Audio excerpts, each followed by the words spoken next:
There was nothing more important to her than family. She was super proud of her kids.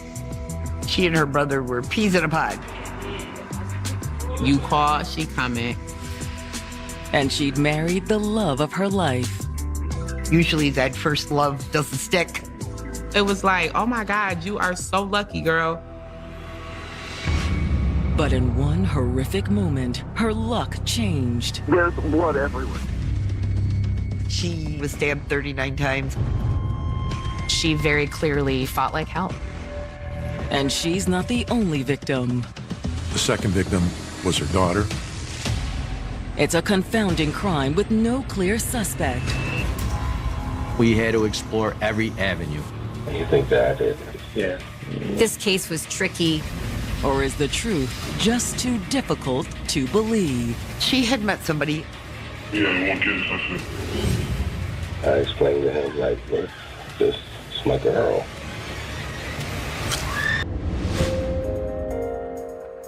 November 25th, 2016. It's Black Friday in Rochester, New York, a city upstate known for its small-town charm. In Rochester, people are just kind. They're genuine. It's a really great place to live, a great place to raise a family. It's one of those cities that's not too big. You're definitely going to have a slower lifestyle. But for one Rochester family, this morning will be anything but slow. Mom? It's a little after 7 a.m. when one of Christy Brooks' daughters makes her way upstairs to her mother's bedroom. Mom? It was located in a third floor, rather nice bedroom, conversion of an attic. And for the past couple of days, she'd been sharing the room with her oldest daughter, Victoria, who was home from college for Thanksgiving. But neither had come downstairs yet. Vic? Christy was supposed to be at work early because she works at Walmart and it was Black Friday. Mom, it's past 7 o'clock. She wouldn't miss her shift, so it was strange that she was not up on time. Little can prepare her for what lies behind the bedroom door. The room was in disarray. Christy Brooks was laying face down on her bed. Victoria was on the ground, face up. There was blood everywhere. 35-year-old Christy Brooks had always been full of life. She was a pistol from the get-go. She just had a real infectious personality. She was just a genuine person. She kept it real. She was Christy. And just to know her was to love her. And her first love was a boy named Patrick Brooks. She was 14 when they met, and he was just about 16. Look what we just got. Oh, man. You want to go? Heck yeah. It was like, oh my God, you are so lucky, girl. God really blessed you with this one. He seemed to honestly care about her. Usually that first love doesn't stick. This one seemed to stick. It was just like they were meant to be like soulmates. You could just tell. After Christy and Pat got together, there was no one else. Like, that was her world. And it was the same for him. But it wasn't just the two of them for long. She was 16, and he had just turned 18 when Victoria was born. So they had a lot of extra challenges, because let's be honest, they were not fully hatched at that age either. Then 2 years later, their daughter Lexi was born. Motherhood to my best friend was like life, like breathing air. It just came natural to her. Patrick and Christy married, and over the next several years, had 6 more children. I always used to laugh at her when she would call me to let me know she was having another baby. I'm like, you and Pat gonna have to stop. But she wouldn't trade them for the world. She was super proud of her kids. She pushed them in everything that they did. She was one of these who saw all her kids as individuals and went out of her way to make sure there were different things they could do that interested each of them. She was always at every game, every event. She made sure that they had the best, they got what they needed. To provide it, Christy took a customer service job at a local big box store. She always worked hard. She was a customer service manager and, in charge of cashiers and so on, and was on track to be promoted to assistant manager. But she encouraged her kids to aim even higher. Mom, can you help me with this one? She really valued an education for her kids because she wanted them, I think, to have opportunities she kind of gave up because she was busy supporting them. Honey, have you heard anything about that scholarship yet? Oh, I didn't check today. And by 2016, Christy's eldest daughter was well on her way to a bright future. Oh my gosh. I got it. Victoria was on a full-ride scholarship to Canisius College. She really, much like her mother, was someone who was a go-getter, and she didn't shy away from hard work. And the other children were following in her footsteps. It was just like a picture-perfect family. But there was something wrong with the picture. Patrick had started to drink and get into drugs. Patrick was mostly involved with cocaine, and cocaine will do bad things to people. Like, weed, yeah, okay, whatever. But like hardcore drugs, nah, not Pat. So it was really a shock. And it became a real problem. Which led to a couple of stints in jail.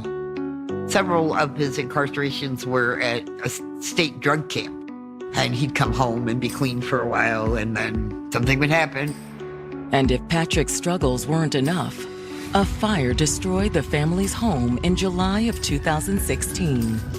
It was a combination, I think, of kids playing around, and there were also electrical issues. So it was never really determined precisely how the fire started, but that house basically burned to the ground. There was nothing left to go back to. Christy's family was able to help them financially, and a couple of months later, they found a place with room for all of the children. Dad found this giant house over on Wellington, and he wrote a check. He said, here you go, here's the house. And by the time the Thanksgiving holidays rolled around, it seemed like things were finally on the upswing. Victoria was home on break from college. Patrick had recently been released from prison, so the whole family was together for Thanksgiving. But now, the family's holiday weekend has come to a sudden, horrific end. 1 center, what's the emergency? My mom and my sister are dead. Dispatch immediately sends officers to the scene. They're covered in blood. Seeing your mother and your sister murdered at the same time is just too overwhelming. Just try to focus on taking some deep breaths and try to calm yourself down. Okay, we have help and we have everyone on their way to you.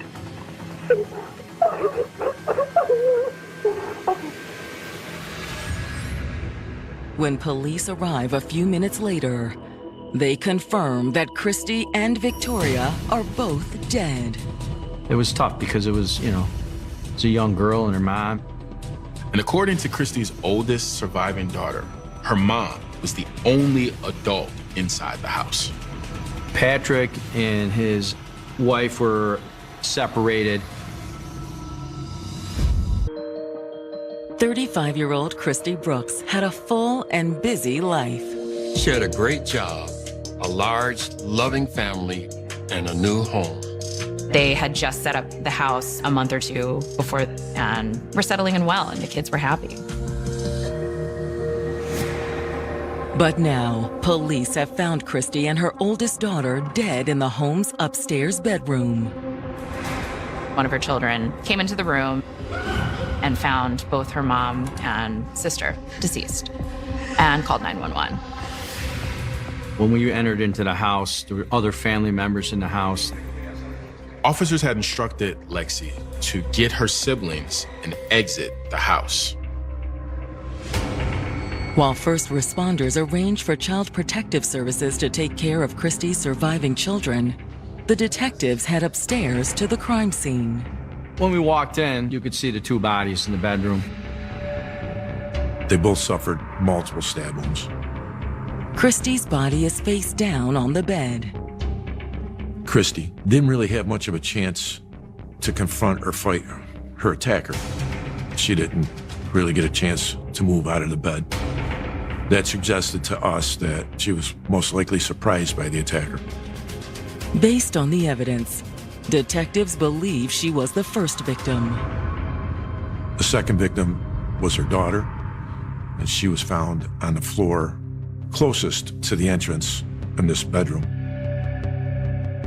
She had defense wounds on her hands and the front of her body, so it was apparent that she had confronted this attacker.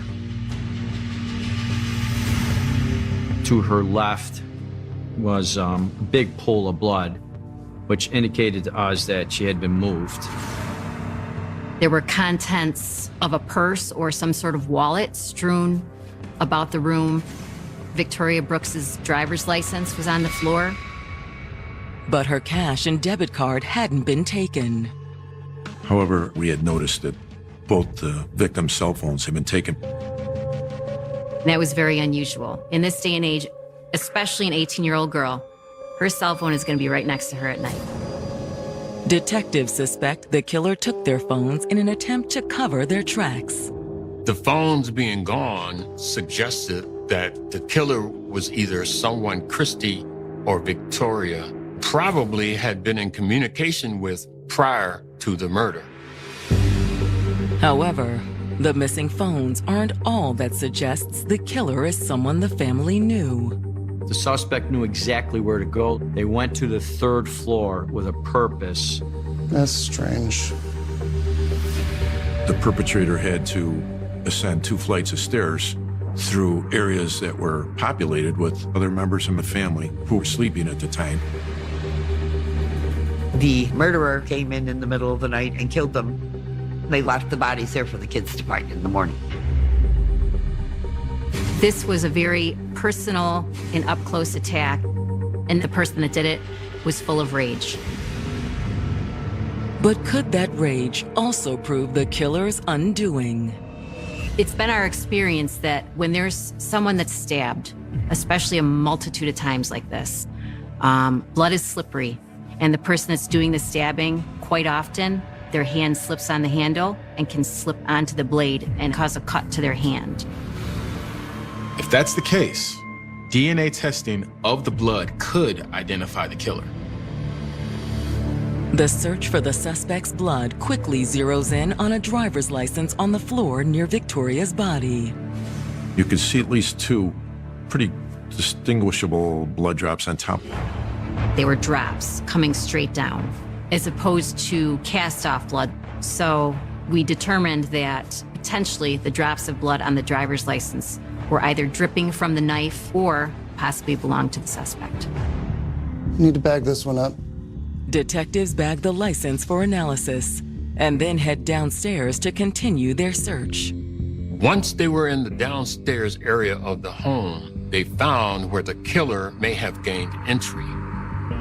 The sliding glass door in the rear of the house normally has a stick prevented from being opened.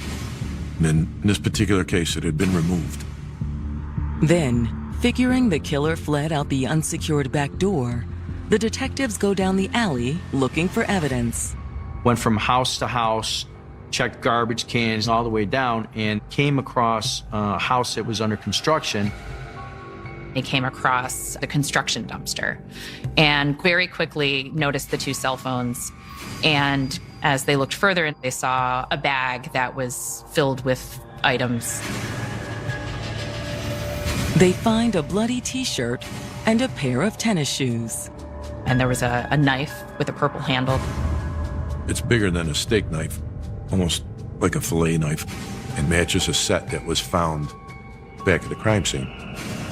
Detectives believe it's the murder weapon. It had been bent, and the tip had been broken off, which really goes to the level of force and violence that was used in this attack. But just as the detectives connect the knife found in the dumpster back to the crime scene, they're interrupted by a commotion outside the police tape.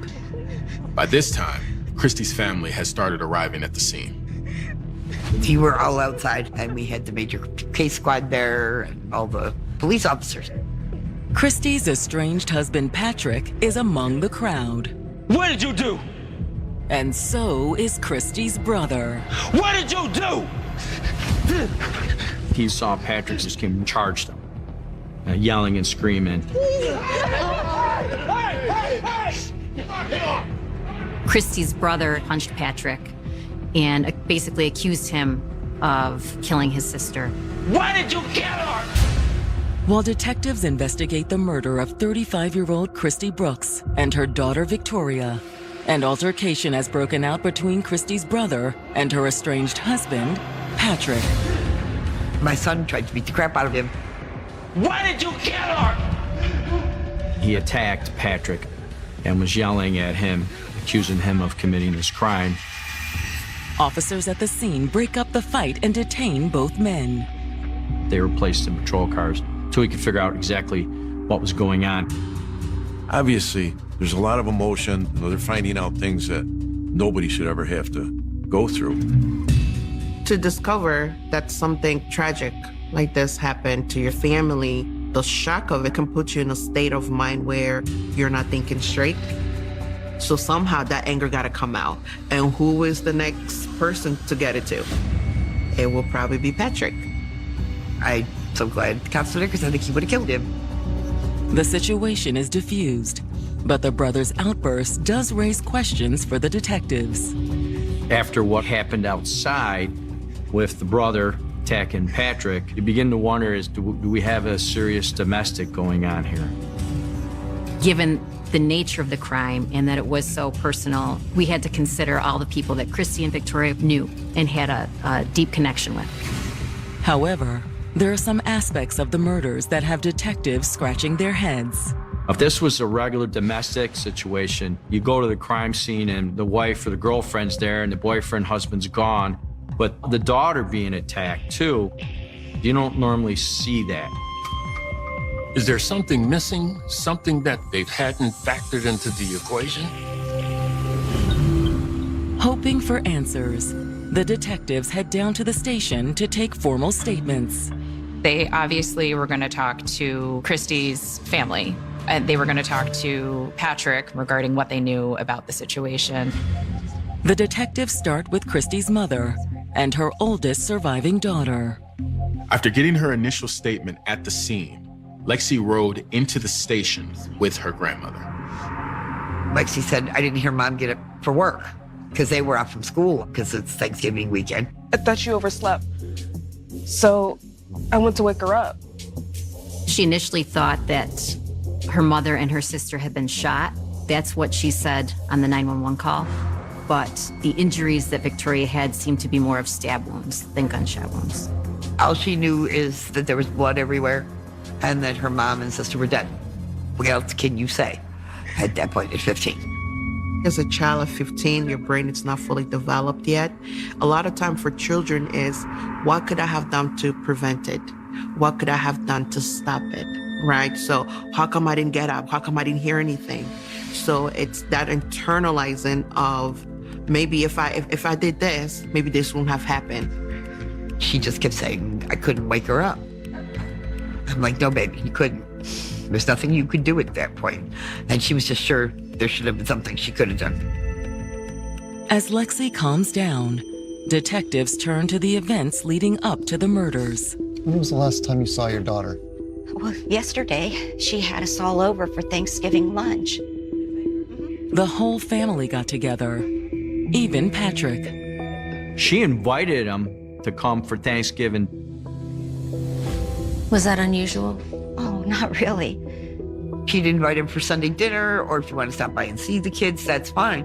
She never tried to keep the kids from him. Everybody knew that Pat's family was his world. Christy and his children was his world. So Pat tried, but if you know people that struggle with addiction, it's a hard road to recover from. And Christy seen him trying. And that's why she maintained a friendship and allowed him seeing the children. So we had lunch and then she had to go into work. She was scheduled early afternoon, but she prepared the meal prior to going. You okay? Yeah, we're good. Thank you. Bye. Patrick stayed into the evening and left after he put some of the younger kids to bed. But he was gone before your mom came home? Yes. Christy came home from her shift late in the evening after Patrick was already gone. Does he have a key to the house? No. The family says Christy hadn't given Patrick a key to the new home. She doesn't want him coming by unannounced. Why is that? Well, she had met somebody at work. Detectives investigating the murders of Christy Brooks and her daughter Victoria have just learned that Christy had recently started seeing someone from work. They were spending casual time together. I don't think she was ready for anything serious yet. Oh, hey. There you are. All right. Yeah. His name is Joseph Willis. Good. No, it's against regulation to look that good in the uniform. I never met Joseph, but it was like, you could see the glow in her. And from what she was telling me, he was a good guy. And she really liked him. And they was vibing. But according to her mother, Christy hadn't introduced Joseph to her children yet. I think Lexi knew. I think Victoria knew. Because they were older, but a lot of the kids were still young. And she didn't want to confuse them or bring someone in that wasn't going to be there long term. Especially since the kids were still adjusting to the fact that Patrick had moved out. When Pat transitioned out of the household, it was hard for the kids. Of course, obviously, like I have my dad my whole life, and then I wake up one day and boom, dad's not gonna live here anymore. Mom and dad's not together. But she helped them transition through it the best that she could. And Christy definitely hadn't told Patrick about Joseph. She kept things very, very quiet because she just didn't want to make the situation uncomfortable. We're co-parenting. He was really the only serious boyfriend that she ever had. So she kept it very separate. She just never wanted to hurt him like that because she loved him. Like, that was her best friend. However, according to Christy's daughter, Joseph was supposed to come by the house the night before. Apparently, he texted Christy to let her know she had left her coat in the break room at work. They texted back and forth for a little bit, and he was going to bring it to her. Do you know if he actually came by? Not sure. Lexi tells detectives that when she went to bed, her mom was still texting with Joseph. Good night, Mama. Good night, baby. Lexi also says she got a couple of late-night texts from her father. He asked if her mother had returned from work yet, and then text again about, is everything okay? I haven't heard anything from you guys. But she was asleep at the time, and she didn't receive them until the morning. And it was only after reading those texts from her dad that Christy's daughter had gone up to her mother's room. Mom, it's past 7 o'clock.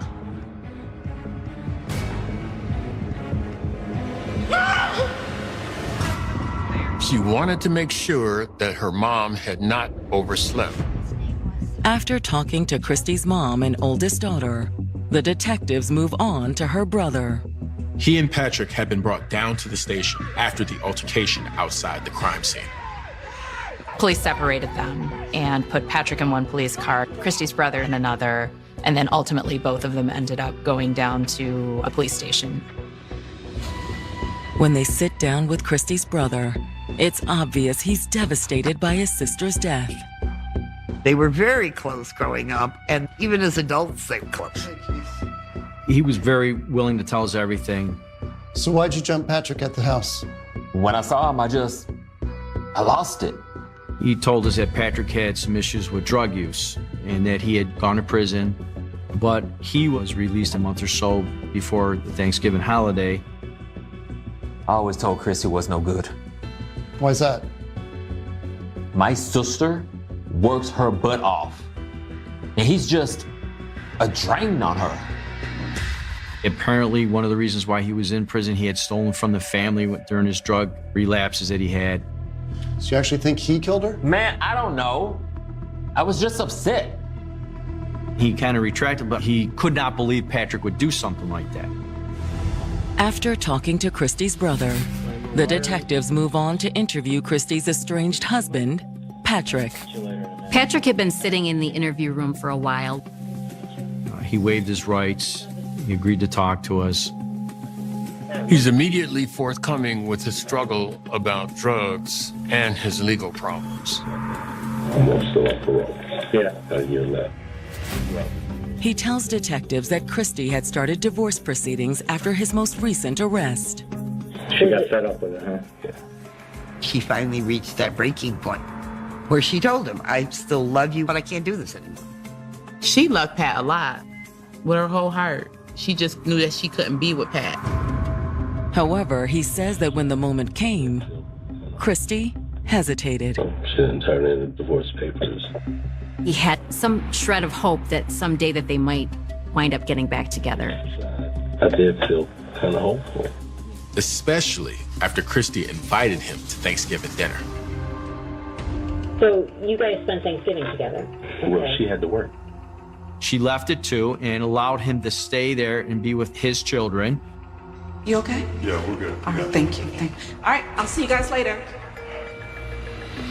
Patrick says he stayed until the youngest children went to bed, and then he went home. About 2 o'clock, I realized I hadn't got a call. And I called her. She was like, by the time I got in, they were all asleep, but everything is okay. Said, all right, good night. See y'all in the morning. Okay. He said he was nervous about Christy coming home late by herself. But detectives wonder if Patrick had an ulterior motive for checking up on Christy. When asked if he knew about the guy she had been seeing, Patrick said yes. My daughter told me that they were talking and, things of that nature. He says that soon after that, he actually reached out to Joseph. Yeah, we spoke and I explained to him, like, look, this is my girl. Questioned by detectives investigating the murder of his estranged wife, Christy, Patrick Brooks has admitted to telling the new man in her life to back off. Patrick said that since she hadn't turned in the divorce papers, he still had hopes that they would reconcile. He said she waited so long to file the papers that now she has to start the process all over. Plus, Patrick thinks his warning to Christy's new man, Joseph Willis, had worked. He said, I'll back away. And to my understanding, that's what he did. Which left detectives wondering, had Patrick found out that Joseph planned to drop by Christie's to return her jacket that she left that night? When you left at 11:30, did you go straight home or did you stop at anybody's house? I went straight home. He also says he never left after that. When the detectives ask if they can pull his cell phone records to confirm it, Patrick doesn't hesitate. You think it's going to tell us that you didn't move from your house at all between 11:30, we'll say 11:45 even, to give you 15 minutes to get home? It's going to put you at your house from 11:45 to 7:30 in the morning. 2:18. And it's not going to move at all. No. After talking to Patrick, the detectives contact his cell phone provider and ask for his phone records. Technology has certainly come a long way with cell phones and cameras and DNA. There's so many different technological advances that assist us. Then, while waiting to hear back from Patrick's cell phone provider, the detectives bring Christy's new boyfriend, Joseph, in for questioning. Joseph was very forthcoming. He gave the investigators information about what had happened the night before. I dropped her jacket off to her because she left it at work. And that was about 1:30. I dropped it off to her. He said that he came to her house and she gave him some food from Thanksgiving. But he says he didn't go inside. She met him outside of the house, and they chatted in his car for 10 or so minutes. You guys were making out in the car, maybe? Yeah, one kiss. That was it? Yeah. Then, according to Joseph, she'd said goodnight and gone back inside. She said she was tired, she was going to sleep, and she had to be working. Okay. When asked about Patrick, Joseph doesn't have much to say. She said that they wasn't getting along at first, but I really tend to stay out of certain parts of things. But he does know that Patrick had been upset at Thanksgiving. He said that Christy had told him that Patrick had been crying, talking about missing the kids. That's what she was telling me when she got in the car. He says that after he dropped off Christy's jacket, he'd driven home. What time is it? I got home about 1:30.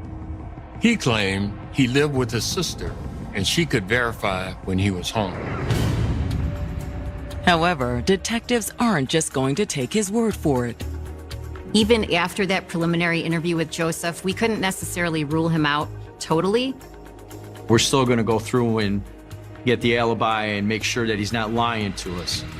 But before they can check with Joseph's sister, detectives receive Patrick and Christy's phone records.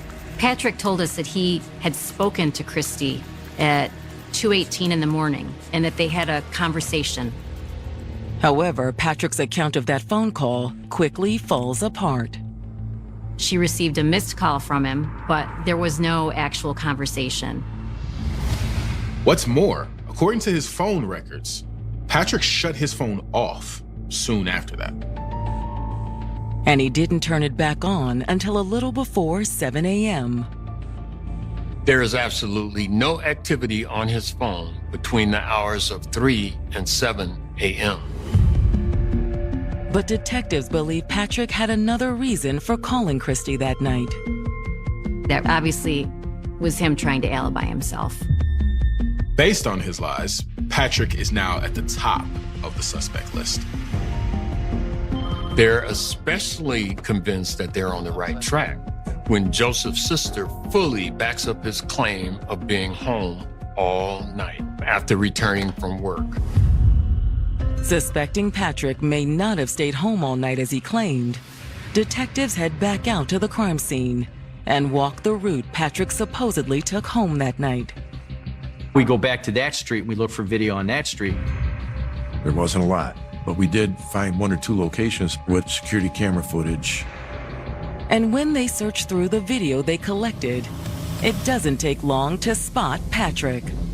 He's a big guy, and we did see Patrick Brooks leaving around 11:30 p.m. on Thanksgiving night. He's walking south from Christy's house towards the place where he's staying. But will the rest of the video back up his story?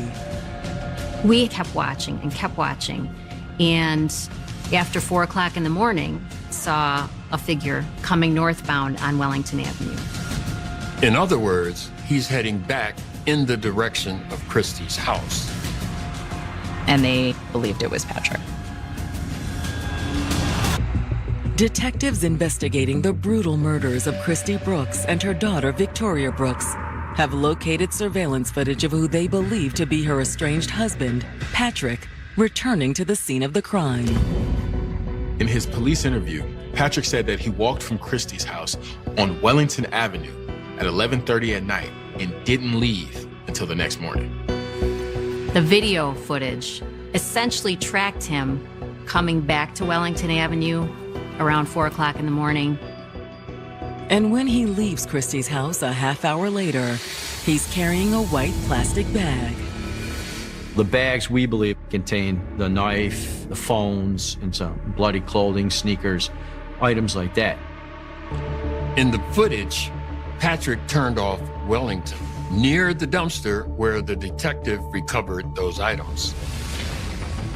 When a different camera captures him a few moments later on another street, he's no longer carrying the bag. So he left with the bags, you dumped them in the dumpster, and then you continued on to your house.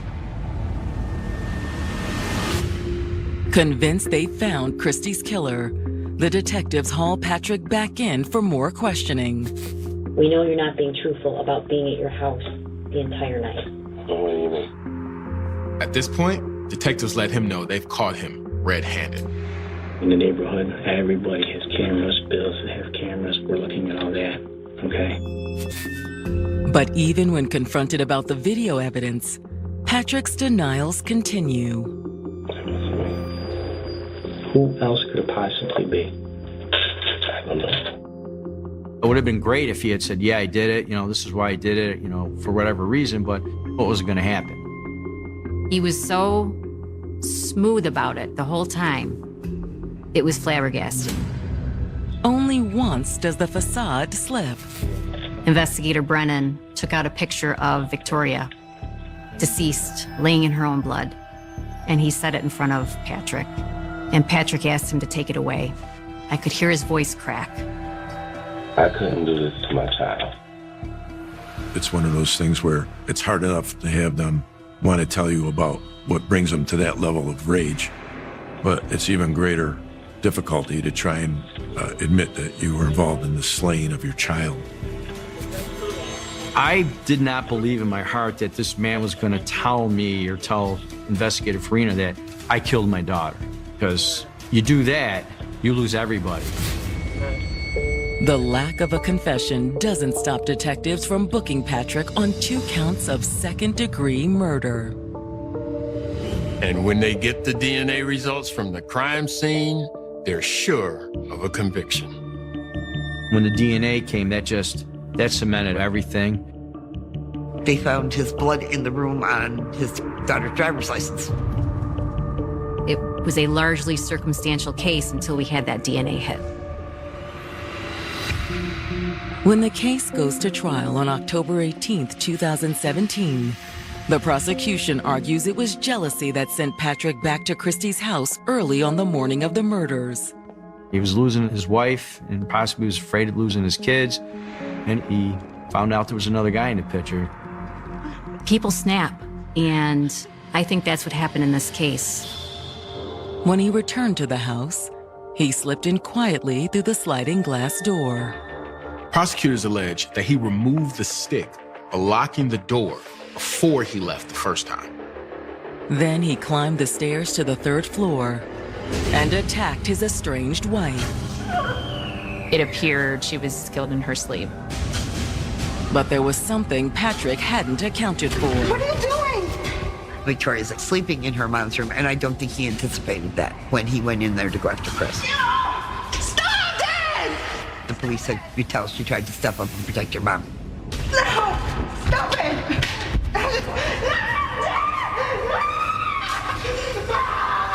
She very clearly fought for her life. She fought like hell.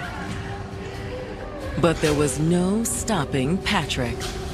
My daughter was stabbed 39 times, and my granddaughter was stabbed 58 times.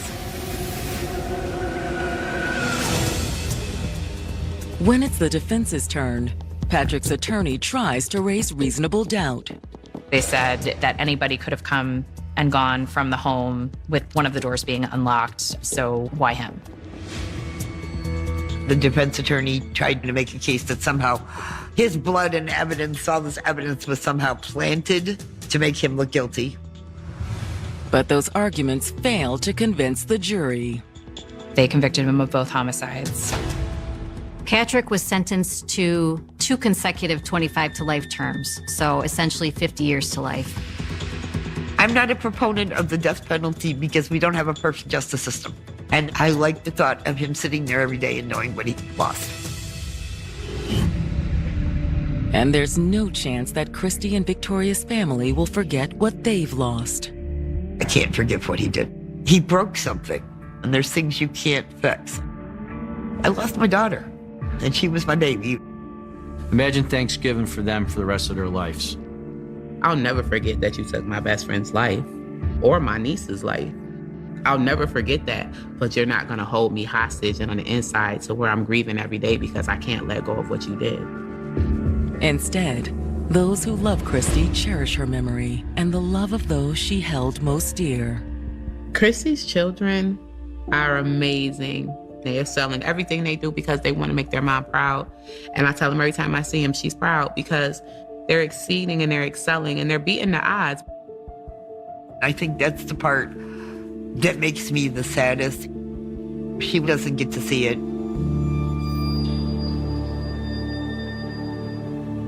Mom. Was it good? Determined to build a better life for herself and her children. All right, ladies, it's time for bed. She had a lot of aspirations. She had started taking classes at a local community college. It took a lot of courage on her part. Only she'll never graduate. They didn't know where their mom was. And they saw the blood all over the floor. Her daughters were in that house with their mother's body for at least 9 hours. Was it the father of her children? This was a difficult, violent relationship. She's ready to get a gun in my head. Or was it the new man in her life? They met at school. They hit it off right away. 2 different suspects, but only one has a secret. He's kind of schizo. He's not taking his medications. He heard voices.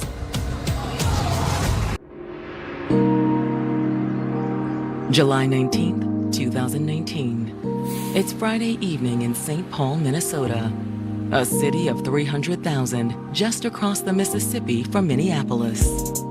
St. Paul is considered the more tame part of the Twin Cities, where it's not as vibrant. It's kind of the little sister of Minneapolis, but we're very proud of it here.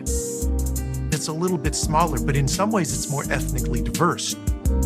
You have more of a working class structure. But that Friday evening, one hardworking St. Paul mom has inexplicably vanished. It's a little before 8 o'clock when Wanda Dixon gets a call from the daycare that looks after her friend Jessica Williams' youngest daughter. Hello? Hi, I'm trying to reach Jessica Williams. Do you happen to know where she is? Wanda was her close friend, her old neighbor, and her emergency contact. No. Is everything okay? But Jessica hasn't picked up her daughter. We close at 6 and it's already 7:45. We really need someone to come pick her up. All right. I'll be right there. Right away, Wanda was wondering, my goodness, what's going on? Something must be wrong. So Wanda volunteered to go over to the daycare and pick up Jessica's child. Then she drove straight to Jessica's. Jessica! Jessica, are you home? Eventually, the 2 older daughters come to the door. Girls, hey. Where's your mama? They didn't know where their mom was. So Wanda walks into the house. All right, I'll be right back. Trying to find Jessica. Jessica? She was calling out for her. Jessica, where are you? Jessica, you in the house? But when she reaches the kitchen, Wanda stops in her tracks. Oh my God. She sees blood splattered everywhere. There was drag marks across that blood. Those drag marks worked their way down the stairs to the basement. Oh my God.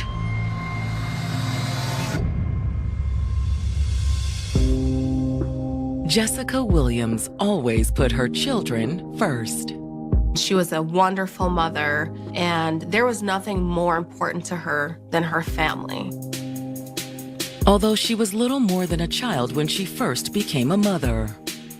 Jessica had her first child at the age of just 18 with her high school sweetheart. She had met a boy named Rodney Crawford a few years earlier, and the 2 of them had fallen head over heels in love. She felt excitement, nervousness. There was a lot of emotions there. The couple faced plenty of challenges, too. If being teen parents wasn't already difficult, they had a daughter who was born deaf. Oh, she did it! Now you have to learn how to communicate. You have to find special services. She did that. Her daughter was thriving. Jessica and Rodney went on to have 2 more daughters. Jessica was a woman who could take on anything. But raising 3 kids put a strain on the relationship. They were financially struggling. They were having stresses. After years of trying to make it work, Jessica and Rodney just didn't work out anymore. They ended up splitting and going their separate ways. But through every hardship, Jessica never stopped fighting for her children and herself. All right, ladies. Jessica never seemed to quit. She seemed to decide that I am going to do more. I'm not done here. She got a job as a home health care aide, and she had a lot of aspirations. The biggest of them involved her lifelong passion for music. Everyone who knew Jessica knew that she loved music. So it was no surprise to anyone that in 2019, Jessica pursued a bachelor's degree at St. Paul College in music. For Jessica, it was just one more challenge. To go back to school when you have 3 kids and you are now in your late 20s, that's a really difficult thing to do. It really does show a resilience that I think we don't see that much of. But now, after a phone call claiming that Jessica has failed to pick up her youngest from daycare, I'll be right there. Jessica's friend Wanda has made a horrific discovery. She went to the house to see what was wrong. Jessica? Everything seems okay until she gets to the kitchen. Jessica, where are you? Where she sees a pool of blood on the floor and streaks of blood leading down to the basement stairs. However, she doesn't follow the trail of blood. Oh my God. She doesn't know if there's somebody in the house. Girls, you okay? So she got the kids outside just for their safety. And then she called 911.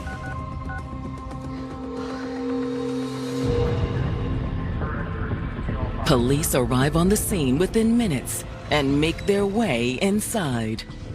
It appears that someone had been dragged through the kitchen down into the basement. And when they go downstairs, they find Jessica's body. They had a murder on their hands.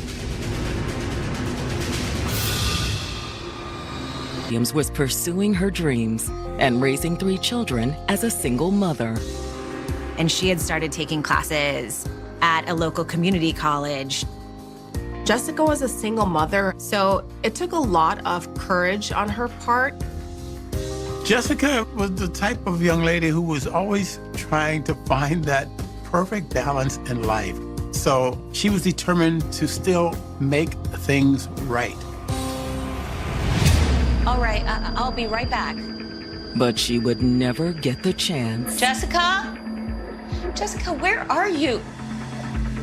After her friend Wanda found a bloody scene in Jessica's kitchen, Oh my God. she called 911, and then police arrived to search the rest of the home. When they go downstairs, that's when they find Jessica's body. Her t-shirt is wrapped over her head and her face. And when they go to take the t-shirt off of her head, they see that she'd been shot in her neck and in her head.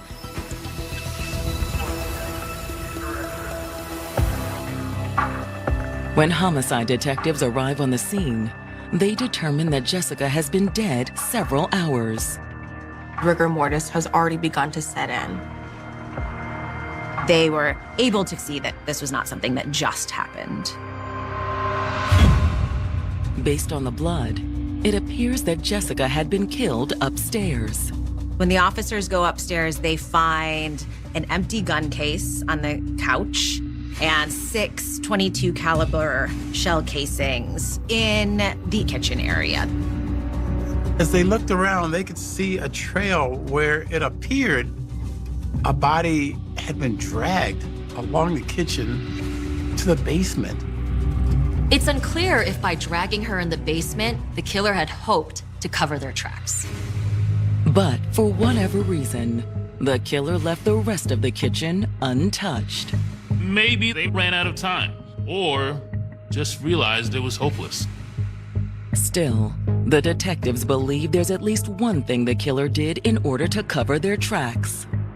Jessica's cell phone is not actually on the scene, which suggests that the killer may have been in contact with Jessica prior to the murder. And it's not the only thing about the scene that suggests the killer was someone Jessica knew. The fact that the killer covered Jessica's face showed an emotional reaction. Leaving crime scene techs to process the house, the detectives canvass the concerned neighbors who have gathered outside. None of the neighbors recall seeing anything out of the ordinary.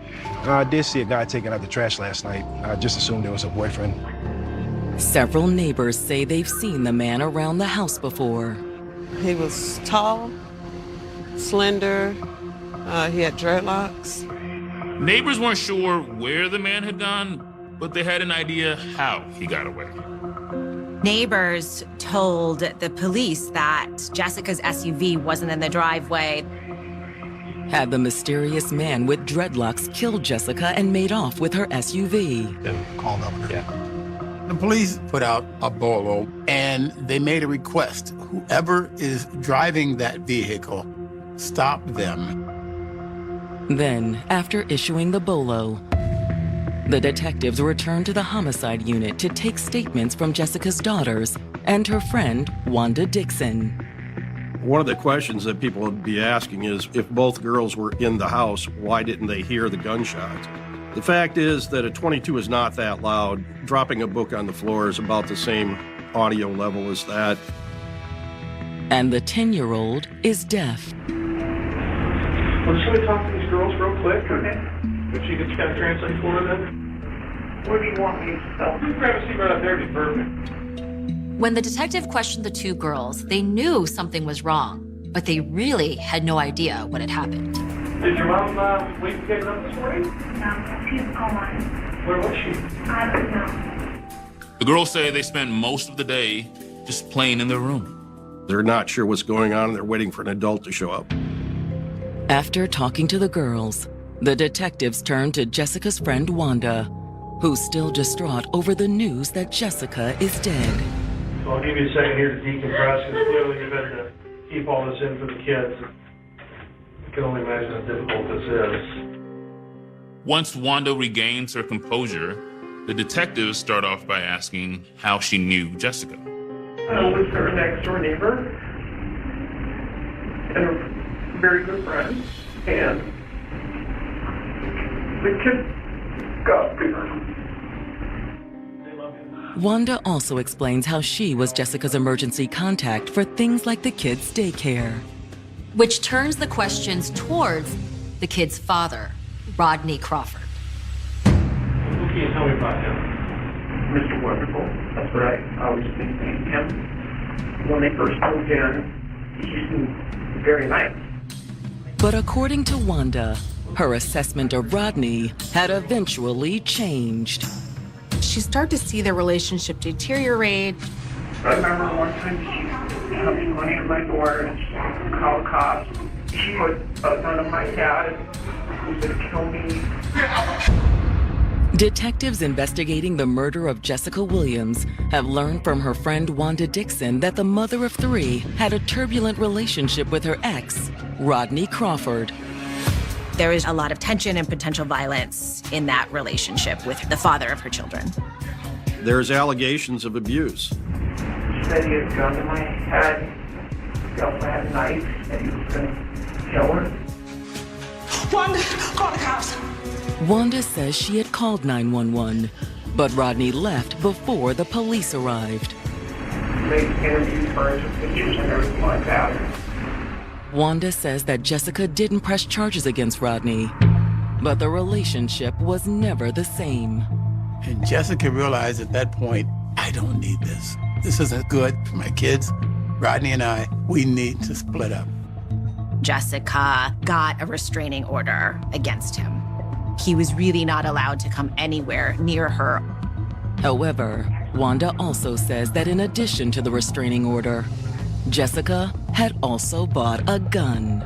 Jessica, somewhat understandably, felt like she needed a gun for her own protection. Considering that the detectives found an empty gun case in the house, they start to consider that Jessica might have been killed with her own gun. Question is, was it Rodney who pulled the trigger? This was a violent relationship. The fact that there was an order for protection in place shows his ability to be threatening. There was allegations that Rodney put a gun to her head. All of that started to check boxes for the police.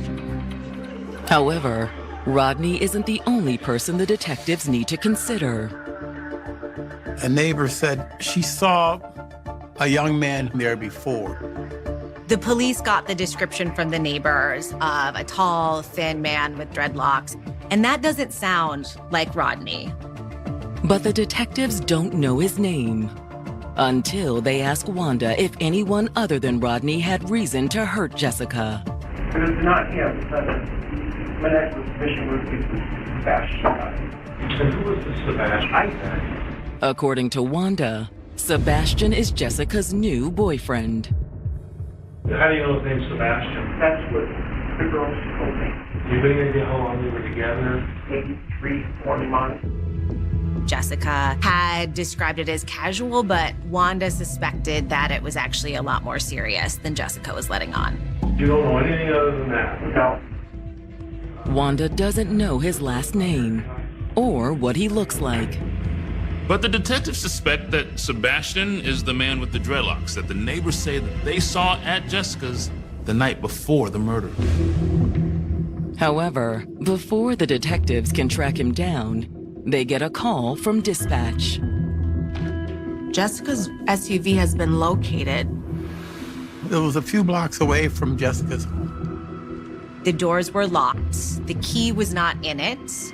And they touched the hood of the car and it was cool to the touch, so they could tell it had been parked there for quite some time. So you have this locked vehicle, no one inside, and the police didn't want to act prematurely, so they sat back and watched that vehicle for a period of time to see if anybody would go over to it to get in and drive it. But the vehicle appears abandoned. No one got inside.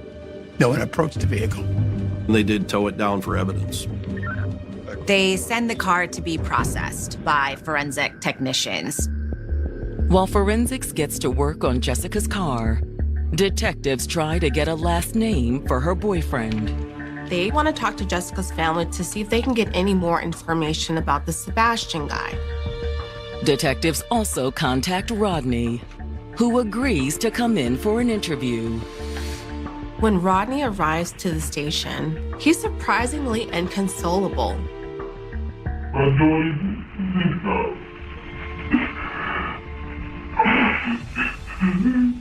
like, are you okay, baby? Yeah, Daddy, I'm okay. Mama dead. There's a lot of blood on the floor of the kitchen.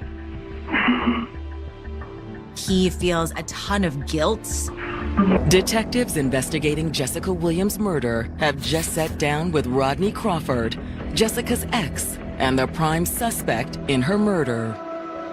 There was a history of domestic violence in the relationship. Wanda, call the cops. Eventually, she had to get a restraining order. He tried to kill me.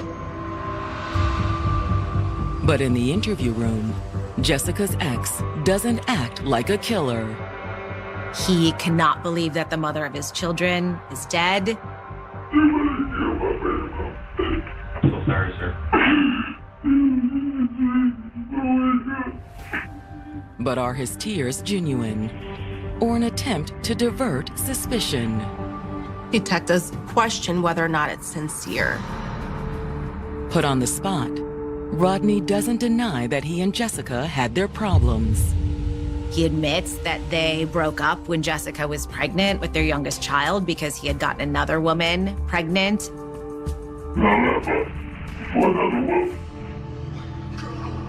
Rodney even admits that there was violence between them. However, he denies having anything to do with the murder. He says he hasn't even seen Jessica in months. Jessica put a restraining order against him, so he hasn't had any communication with Jessica or his daughters. That's when I got lost all contact with. Okay. So the last domestic case was the last time you were with her. Did you communicate with her at all as far as kid stuff at all, anything like that? I couldn't.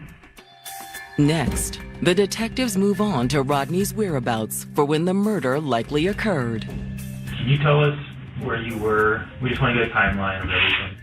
Rodney says he was at his new girlfriend's house. You were there 13 after minutes from now. Yeah, like me, I and my son. While she went to work. You were there the whole time? The detectives also ask Rodney about Jessica's new boyfriend, Sebastian. Do you know who the boyfriend is? He hasn't heard anything about this new guy. I couldn't talk to her, so I had to block her everything. So I went on social media and I went on nuts. But he also suggests that the new boyfriend is behind Jessica's murder. He says that had he not been unfaithful, she wouldn't have left him. She wouldn't be deceased. The detectives aren't entirely sure they believe him, but for the moment, they play along. You gotta not blame yourself here, pal. You can't control other people's actions. Then, to test if Rodney's grief is sincere, the detectives step out of the room for a few minutes. But inside the room, the tape's still rolling. When detectives leave Rodney in the interview room, they're observing him. The whole time, Rodney was just crying.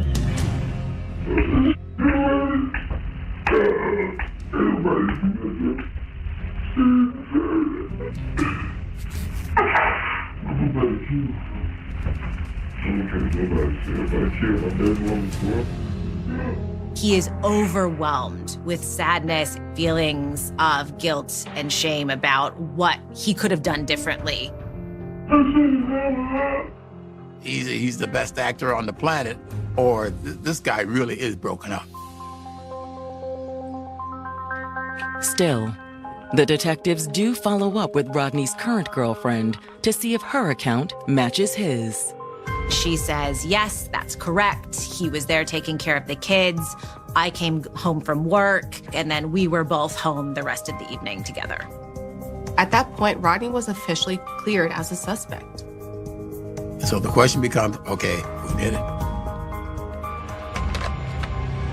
To answer that question, the detectives focus their attention on finding Jessica's new boyfriend, Sebastian. They only have a first name, but the detectives hope that once they get Jessica's cell phone records, they can confirm his identity. But before they receive the records, Jessica's sister Ebony arrives at the station. Ebony tells them that yes, Jessica did tell her about this new guy she'd been dating. They went to St. Paul Cottage together. He was also pursuing a degree in music. Although according to Jessica's sister, his name isn't Sebastian. His name was Shabazz. You know his full name? Nope, I just found it Shabazz. That's why the kids had it all Sebastian, Shabazz, that's kind of cool, but it was Shabazz. Can you describe him for me?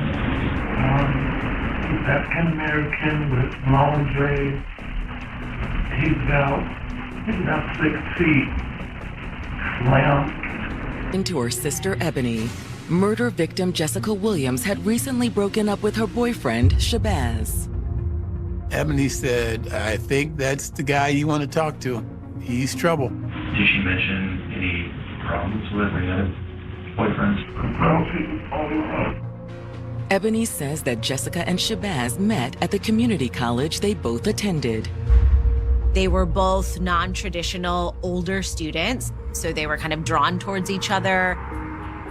But Jessica's sister says she was less than thrilled with Shabazz.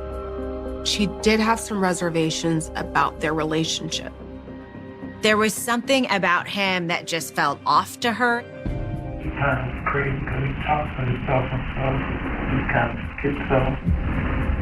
Ebony says she was glad when Jessica told her she and Shabazz had split up. The Thursday prior to her death, Ebony asked about Shabazz, and Jessica explained that they had broken up recently, and Shabazz was no longer living there.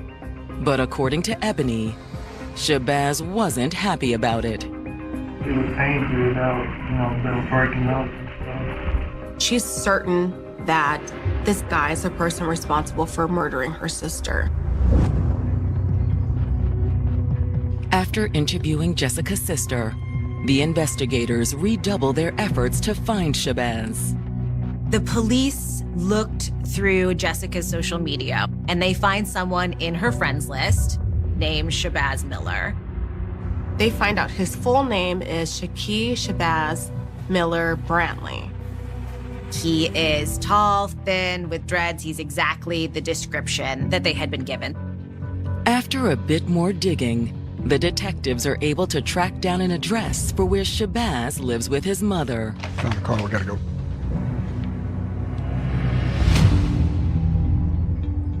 Please have a seat.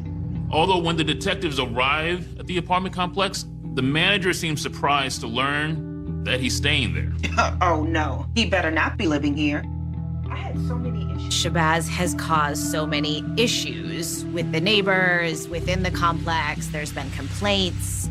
Shabazz's behavior is so unacceptable that they've told his mother that he absolutely can't live with her. She's the only one on the lease and the only one who can live in the apartment. However, the apartment manager admits it's possible Shabazz has been sneaking in and out. He's not going to be coming through the front door because he doesn't want anyone to know he's there. Luckily, there was surveillance on both entrances. Can we take a look at some footage? Yeah, sure. I'll pull it up now.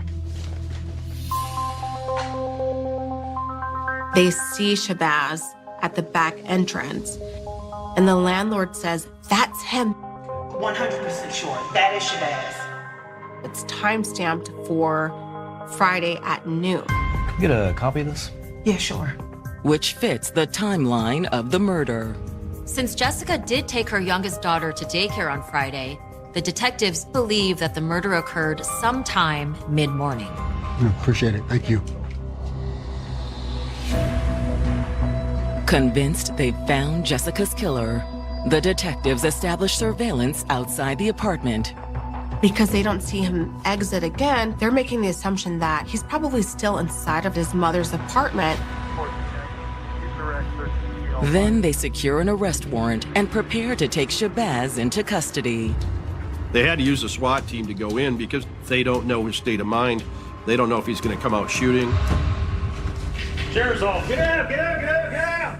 Since it wasn't at the scene, he may still have the murder weapon in his possession. But all their precautions prove unnecessary. They were able to arrest Shabazz without incident. They bring him down to the station. His mother also comes down to the station so that she can give her own statement. But first, the detectives conduct a thorough search of the apartment. They find a .22 caliber handgun in a kitchen drawer. They found Jessica's cell phone, and they also found a pair of men's sneakers that were bloody. After searching the apartment, the detectives head back to the station and sit down with Shabazz's mother. Understandably, she wants to know what's going on. Well, the reason why I have you here is that Jessica was found dead. Shabazz's mother confirms that Shabazz had been living with Jessica until a few days ago. He came through the door with a big bag of clothes, and he said, "She put me out." That's all he said. She put me out. But the detectives are probably thinking he didn't tell his mother the whole truth. Has he ever harmed anybody or hurt anybody that you're aware of? He's been in jail. He's on probation. What's he on probation for? When he did like attempted robbery like some years ago, he's been on probation for like 3-4 years. But Shabaz's mother says her son's problems didn't end when he got out of jail. She discloses that Shabaz has a diagnosis of paranoid schizophrenia. She thought he was off his meds. Do you think he could ever harm somebody like that? It's possible. If he go crazy. While talking with his mother, detectives investigating the murder of Jessica Williams have learned that her ex-boyfriend, Shabaz Miller Brantley, has been diagnosed with schizophrenia. She says he's not taking his medications and he's not in his right mind. He could potentially kill someone. Do you think he could ever harm Jessica? I don't know. But she does know that he was upset after the breakup. Did he say anything to you about Jessica? He said, I don't understand why she did me the way she did. She asked him what happened and what was going on, what was wrong. He told me we got into an argument the other day. There's been a history of his mental health causing issues in his relationship, so she wasn't surprised to hear this. She didn't know that there's a crime associated with this yet, but she figures he did something stupid. And whatever it was, clearly bothered him. Shabaz's behavior was really odd. He was pacing around, he seemed agitated, he was mumbling to himself. He was like mumbling. You know. She didn't know if these were just symptoms of his schizophrenia because he hadn't been taking his medication, or if something more serious had happened. What did he do to her? I can't get into that, really. After talking to his mother, the detectives move on to Shabaz. I think, you know why you're down here, you know why you're down here, you just want to get to the bottom of everything. Detectives tell Shabaz that they're investigating Jessica's murder, and they suspect that he's involved. I feel like you're a decent guy that, you want to get things off your chest.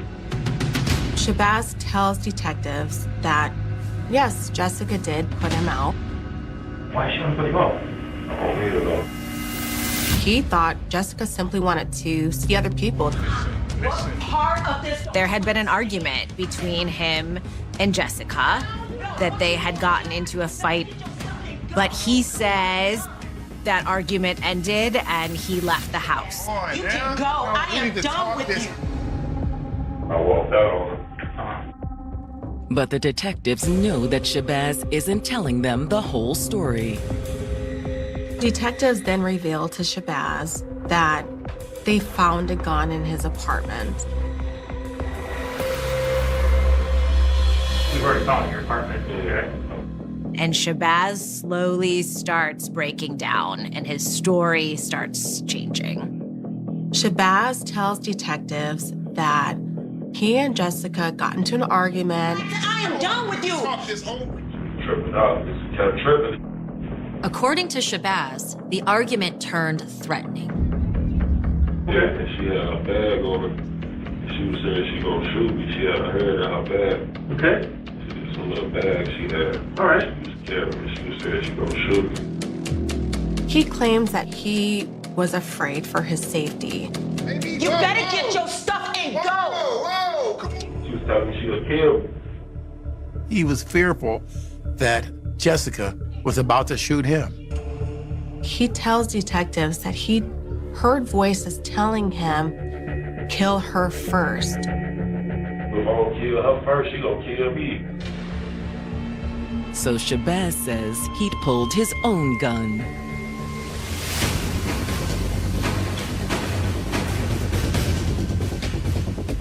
He guesses he fired it 4 or 5 times.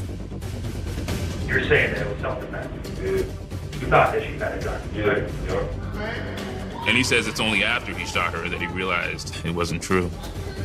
He looked inside of the bag that she was holding for the gun and saw that there was not a second gun. So I'm like, what the fuck? No, then you talk about you gonna kill me and all this. I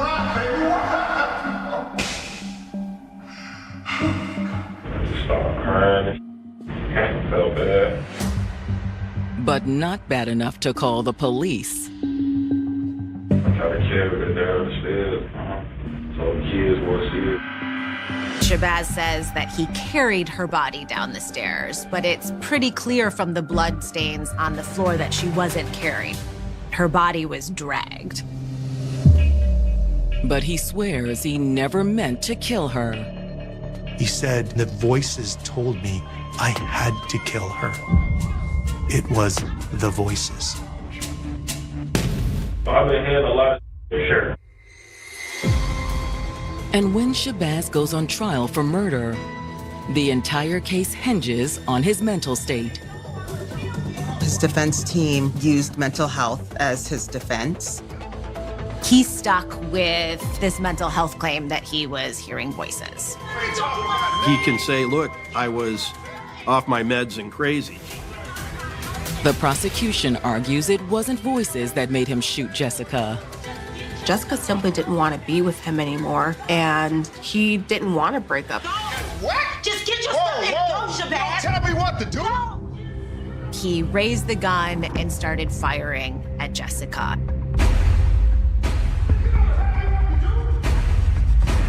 If he was truly defending himself, one shot would have ended the threat. The fact he continued to fire says that there was an emotional component to his actions. He had recently been dumped and thought she was dating other men. And clearly this was a rage-type shooting. Which scenario will the jury believe?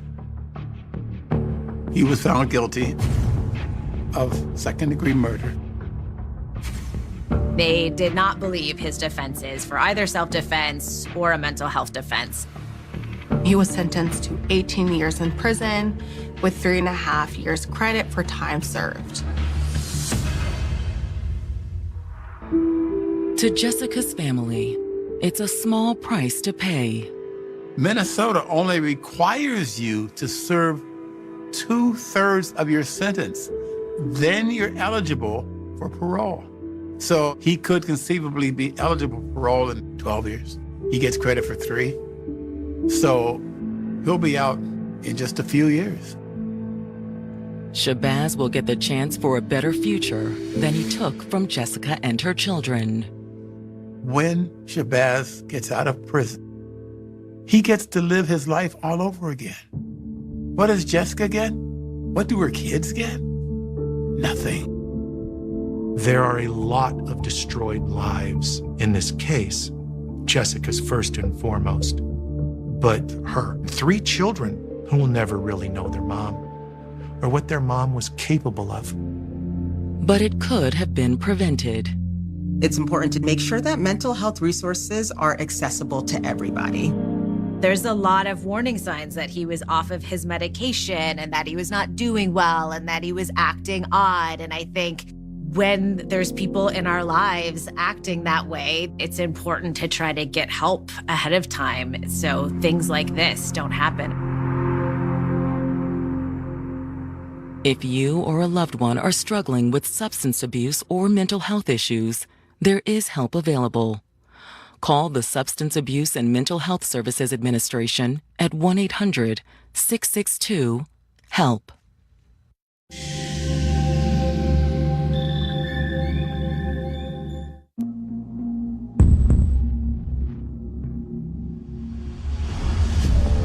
A quiet Atlanta neighborhood faces a horrific crime. I found a dead body in a trash can. This looked like a ritualistic killing. A detective with a passion to solve the case. I know that it was similar to my aunt's case. It's bringing back some horrible memories. A dark motive. And she knocked on his door and he won't let her in. Comes to light. Did she witness anything? He said that she had gotten into a U-Haul. But nothing. Why you got blood in your house? Is as it seems. We have these good hoochie mama dresses. She'd always followed her own path. Kelly was known to be a force to be reckoned with. I look beautiful in it. She was a big personality. Everyone loved her. She was an inspiration to people. She was my rock. She touched lives. I was proud of her. until it all came to a tragic end. I saw the door open, the woman get thrown out. She was shot. I was devastated. I was in shock. Everything just kind of went blank. This can't be happening. Not one of mine. Her death leaves the community desperate for answers. Was this a hate crime? My sisters die on a daily basis. But can police bring her killer to justice? You want to go for a ride? He's portraying himself as a good Samaritan. But what's the story here? There's definitely more to it. I was angry. I was furious. They got in my car and they wouldn't get out. This individual that appeared to be female, when they spoke, was a male. It's always the gay panic defense. Detroit's a great town, but it's a gritty town. And we've experienced some very serious housing and economic crises. So it's really been trying to bounce back from all of that. Detroit is making a comeback. Our city is on the up and coming. But every reinvention has setbacks. Early that Friday morning, Detroit 911 receives an urgent call from the vicinity of Palmer Park. Palmer Park is a historical park in the city of Detroit, located in the University District. The Palmer Park area in the night can be a little bit of a sketchy place. This woman needs help. The caller says there was a woman lying in the street. I think she's hurt. Just get somebody out here. It was approximately 5:55 in the morning. Police are on the scene within minutes. My victim was laying on the ground, face up, on the corner. She was grasping what appeared to be a metal spike or like a piece of scissors. And she's bleeding from what appears to be a single gunshot wound. It was her left side right here, like in the armpit area. She's gone. The individual was deceased on scene. According to the ID the police find in the purse, the dead woman's name is Kelly Stowe.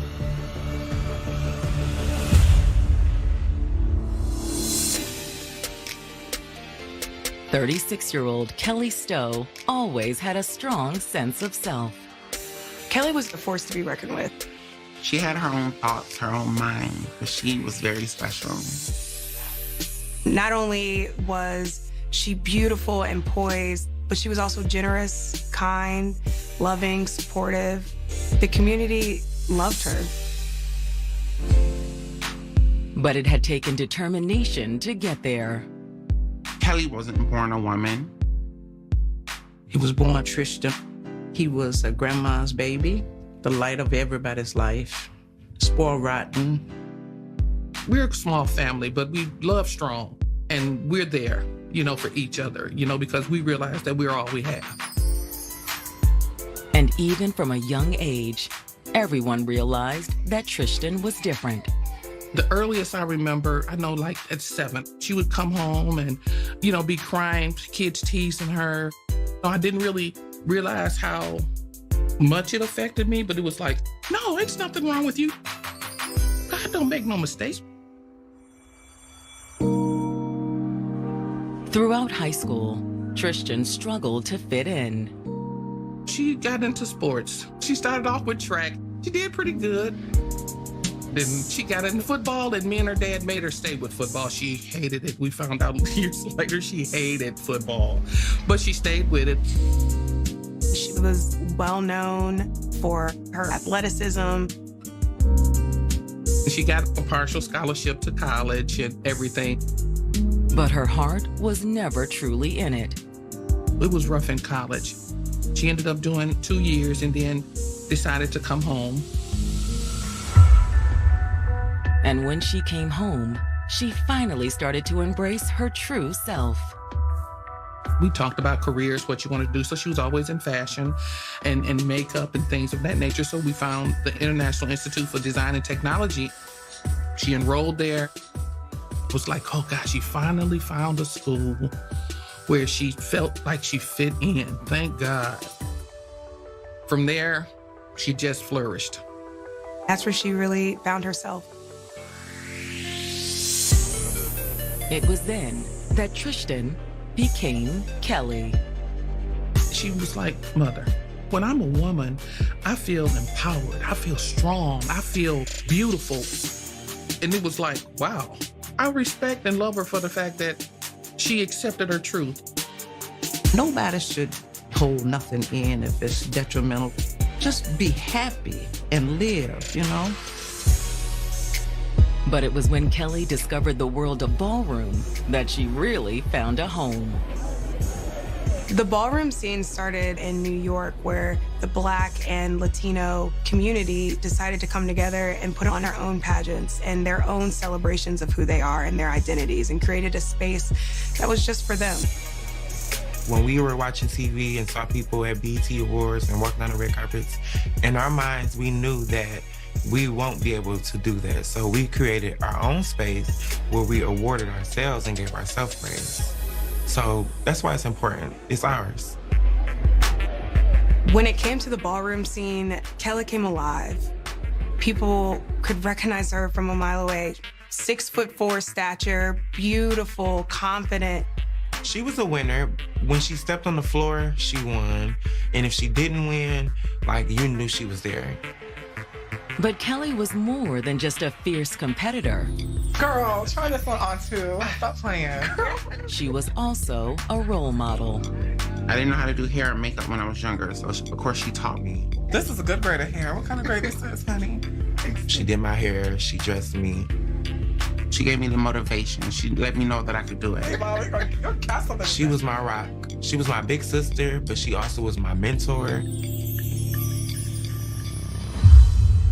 But now, the special woman who commanded the ballroom floor lies dead on a Detroit street corner. She succumbed to a gunshot wound. Other than her personal effects, there was one spent shell casing.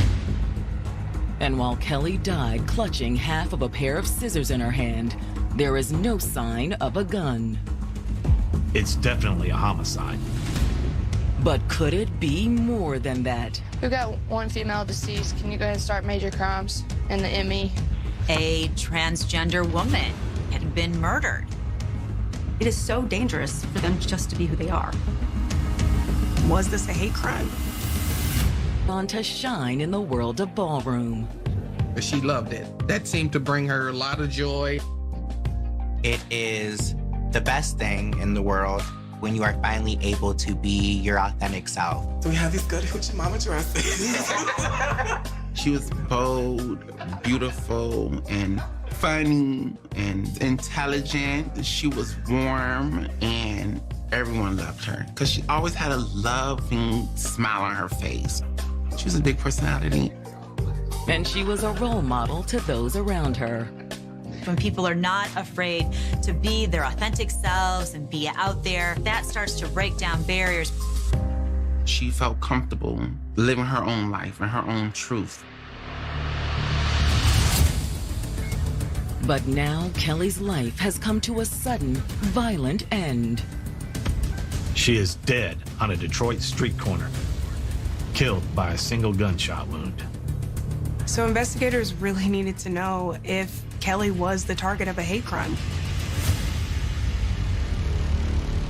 A hate crime is anytime you intentionally assault somebody just because of their sexual orientation, their social status, their religion, their ethnicity.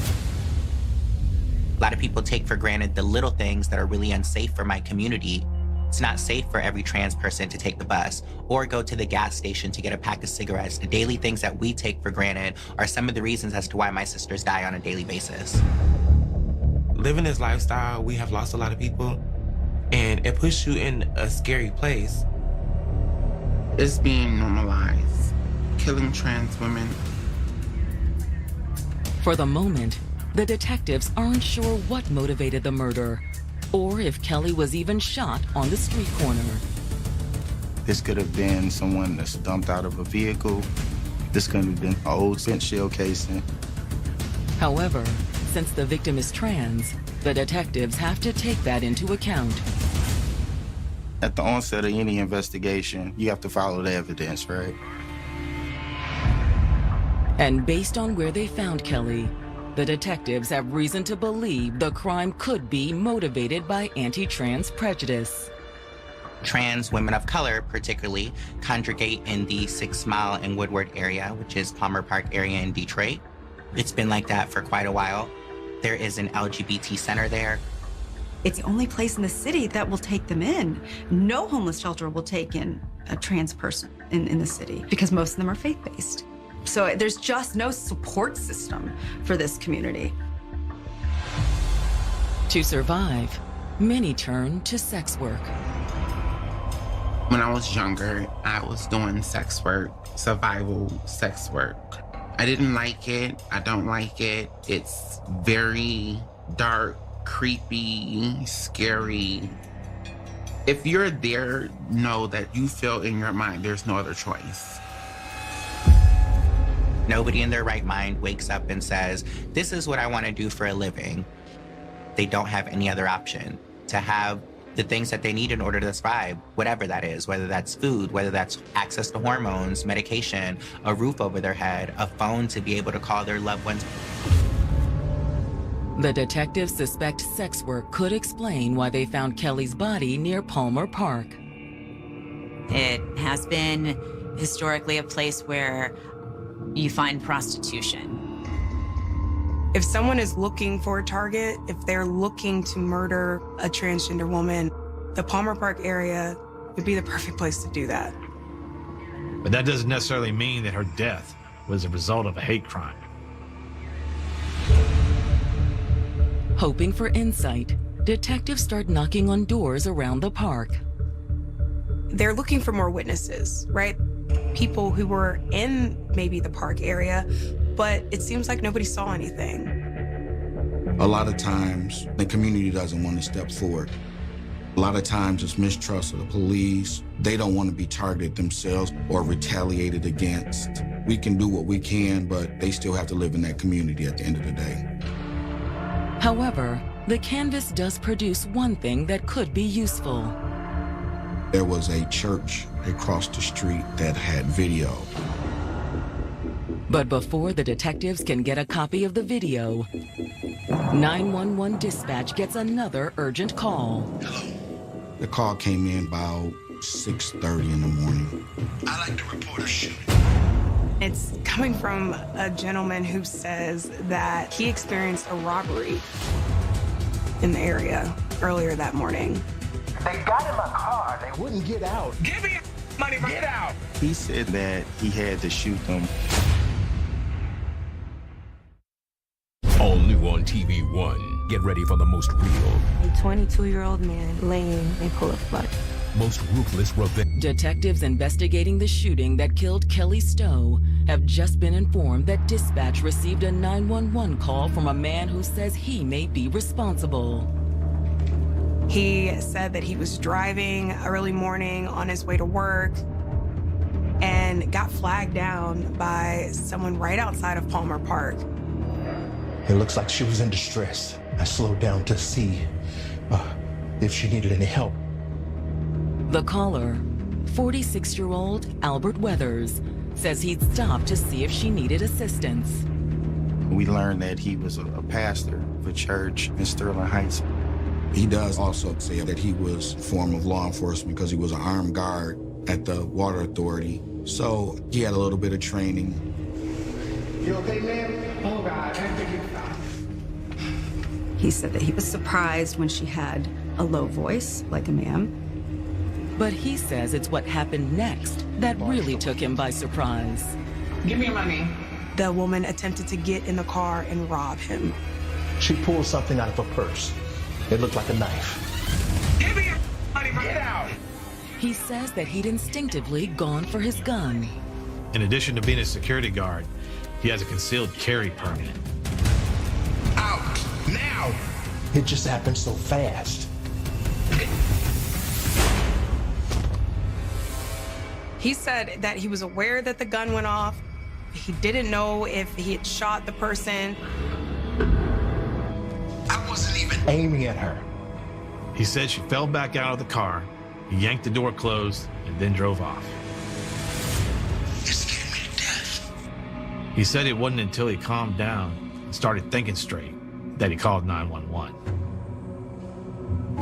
When the detectives return to the precinct to reach out to Albert, he agrees to come in and give them a statement. He wasn't too hesitant about telling his story. Thank you. While they wait for him to arrive, word of Kelly's death spreads through Detroit's tight-knit trans community. In our community, news travels fast. Like, I found out immediately. When I got that call, I was devastated. I was in shock because I literally talked to her a couple days before. The news also reaches Kelly's family.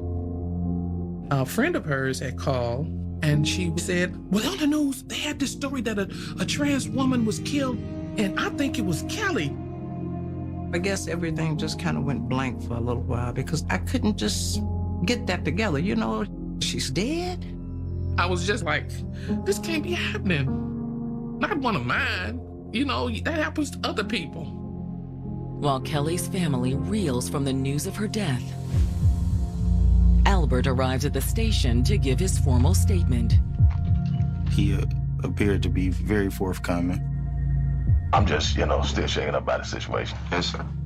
He starts the interview by telling the detective what happened that morning. He told us that he was on the way to work and realized that he didn't have enough gas. I needed, to stop at the gas station. He went to a gas station that he was familiar with in the area and comes to the intersection of Brush and 6 Mile. That's when an individual on the corner waved their hands like this, as if they were in distress and needed help. And so as I raised the window down, that individual unlocked my door and proceeded to get in my vehicle. When asked what happened next, he said this individual immediately requested money from him. And that's when this individual that appeared to be female, but when they spoke, was a male voice. I'm trying to help you.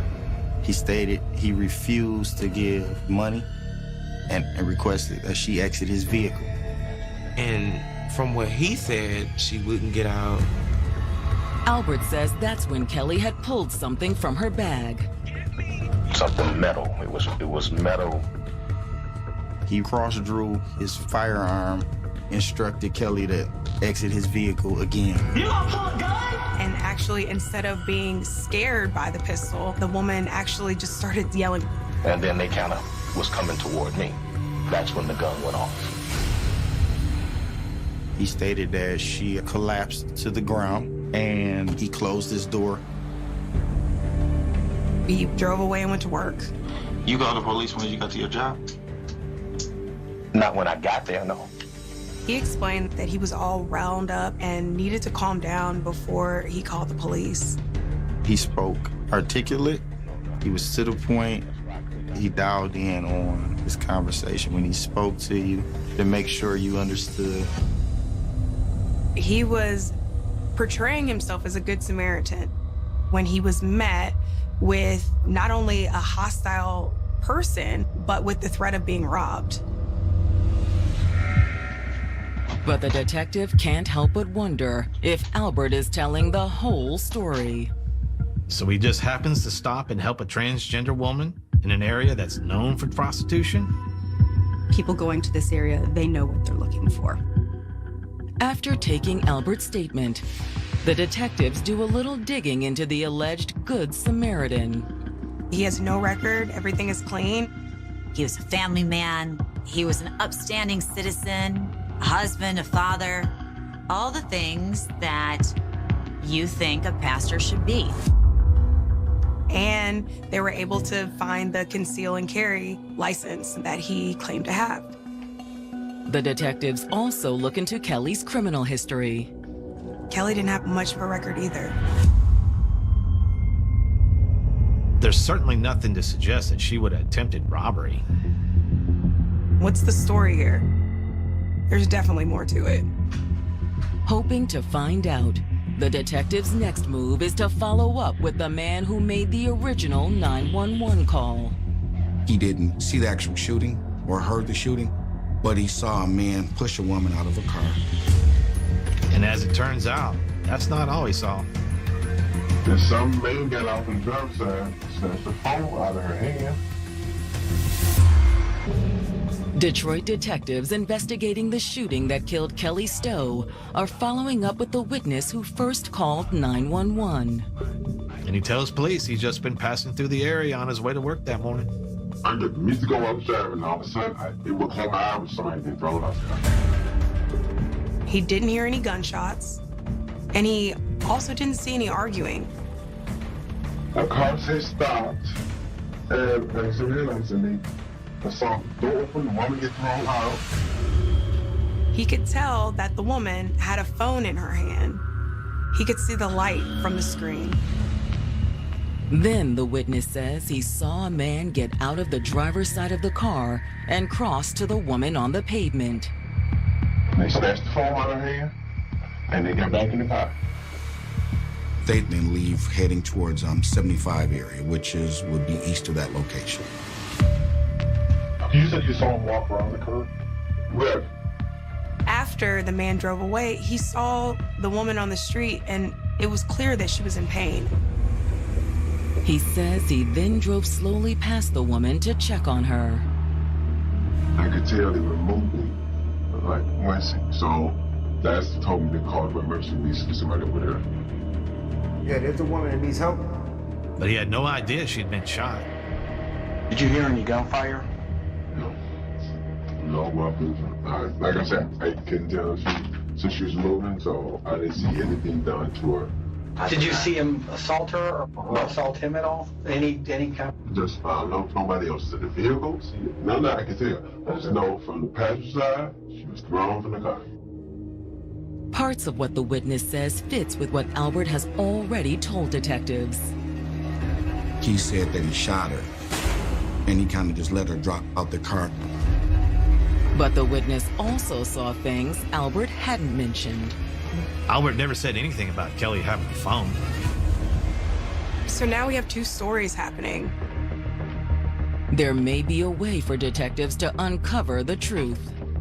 During the initial canvass, detectives noted that there was a church nearby that had cameras that covered the area where the incident had occurred. I had one of our video people extract the video from the church. The video is grainy, but it does show Albert's car pulling into frame. It was dark, but you could clearly see that the car stops, and you can see the dome light coming on in the car, and you can see there's some sort of communication going on in the vehicle because it's just sitting there. Then a moment later, a man does get out of the driver's side. It's very grainy video, but you do see that he then approaches the passenger side. You see a muzzle flash. Could that be the supposed phone light that the witness saw? Kelly's essentially dumped out of the car, left in the street, and he goes back around, gets into the driver's side, and pulls off. However, while the video doesn't quite match the eyewitness statement, it doesn't confirm Albert's account either. Mr. Weathers stated that a woman flagged him down as if she needed help at that corner. But in the video, Kelly was already in the car when Albert pulled up to the corner. Which makes me believe that he picked her up at a different location. The video also provides a possible clue about where Albert picked up Kelly. The video was very grainy. It was dark, but you could most certainly see the car actually came from a street that ran perpendicular to 6 Mile. They're coming from the direction of the nearby LGBT center. A lot of trans people go there that experience homelessness, that need non-perishable items, a food box, and different resources. Detectives suspect someone at the shelter could know more about Kelly's death, if they're willing to talk. The trans community, for good reason, has in the past not really trusted law enforcement. Sometimes they're sex workers. They don't want to deal with the police. Right this way. But this time, the detectives are approached by someone from the trans community who is more than willing to talk. They really had decided that they had had enough. I came forward out of rage. I just was thinking about my friend. She is a survival sex worker, and she knows Kelly. And she also knows Albert. You want to go for a ride? I just knew, like, this is the person that did it. This is the person who killed my friend. She said it wasn't a robbery. This was on purpose. That killed Kelly Stowe have just been approached by a woman named Bridget who says she knows Albert Weathers, the man who admitted to shooting Kelly in self-defense. He picked me up from time to time. I was really scared for my life, but I also knew that somebody had to speak up. She has known Mr. Weathers for a long time. Yeah. I had known him before I even hit the age of 20, and I'm 35 now. And Bridget says Albert is no stranger to the women that work that area of Detroit. He comes to the Palmer Park area and picks up prostitutes. Albert was a client? Not for a while, but yeah. Why not for a while? It just wasn't worth it. My experience with him was negative. There was always a conflict at the end of any of the sex work. Whatever they agreed to, we wanted to change the price of the services. I walked away a lot of times from him with no money. She also tells police that Albert's behavior is aggressive. It's like we was living a double life. I never would have thought he was a pastor. I never would have thought he had a family and a wife. He was very manipulative and verbally abusive. Like, he was a monster. So you saw Albert pick up Kelly before? Yeah. She had been on dates with him. I won't be able to say how many, but I knew that she was familiar with him. That just changed everything and completely blew his story out of the water. Well, we'll be in touch. I'll see you out. After talking to Bridget, the detectives turn back to Albert. He sticks to his story at first. Well, I already told you, I saw her on the corner. What if I told you that we had evidence that you're lying? What evidence? I explained we have video. The video was grainy, but it showed that no one was walking in that area at that corner. Okay. I picked her up. We had an argument, but I didn't mean to kill her. He said he pulled the trigger by mistake.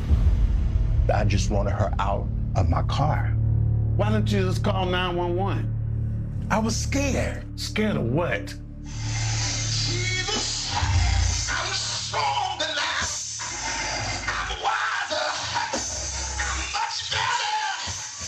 He's a pastor, and he didn't know how this was going to be perceived, that he was picking up a trans woman for sex. As long as we continue to villainize trans women, we're going to continue to be murdered. We're going to continue to have higher rates of domestic violence because of the social stigma. The reality is a lot of them rather love us in private and kill us in public than have anybody know of their association with us. But while social pressures and prejudice created the circumstances that led to Kelly's death, it was Albert who pulled the trigger.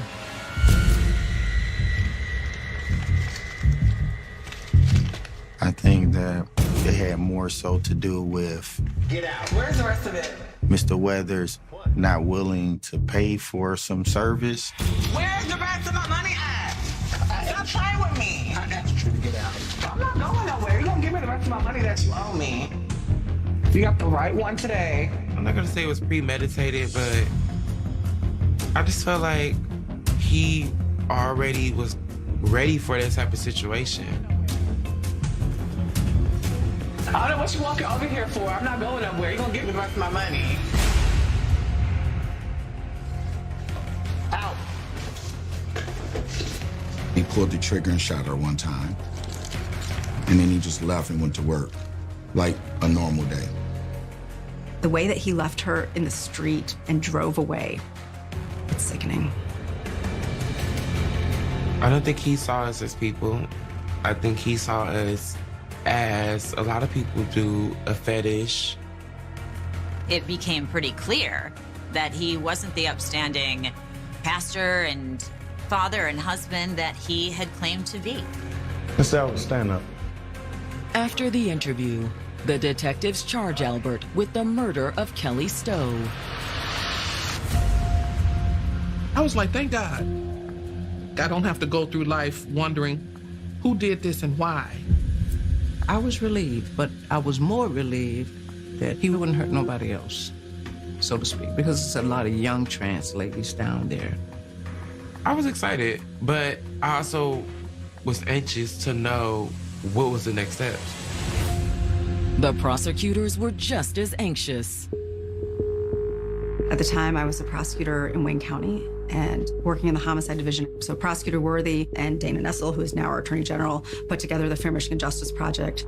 They asked if I would come in to prosecute, to start tackling the violence in that 6 Mile Woodward area against the trans community. It has changed astronomically my community's view on law enforcement, interacting with law enforcement. Our trans community, I think, is feeling a little more comfortable coming forward. But then, just 6 months after the arrest, there's a development in the case that could undo all that progress. Albert Weathers was granted a bond hearing. When you're charged with murder, typically you are not granted bond. But the judge in this instance sets Albert's bond at $100,000. Only 10% has to be paid. So with $10,000, Albert's a free man. I was angry. I was furious, to be honest. They literally just let a murderer go. 46-year-old Albert Weathers has been released on bond after his arrest for the murder of Kelly Stowe. During that hearing, the judge repeatedly asked the prosecutor what would be the harm in allowing him to be back on the streets until trial. But the judge says Albert is a pastor, doesn't have any priors, and is not considered a flight risk. Kelly was a victim in this case, and the defendant threw her out like she was trash and drove away and left her to die. The prosecutor goes on to try to remind the judge that he waited an hour to figure out what story he was going to come up with to tell the police. The judge then says he understands all of that. But how is that a threat to other people? I was pretty upset about it because the judge, in this case, stated on the record that they did not believe him to be a danger to the general community. So this was another instance of danger to the trans community not registering. We were just all looking like, huh? Like another slap to the face, another like, y'all don't matter. I was just angry. Oh my God, why he need to be out on bond? He may go and mess with somebody else. This is not the first person that he got physical with, and I just feel like he's gonna do it again. I'm next, is what I thought. Because I was the only person who came forward to identify him.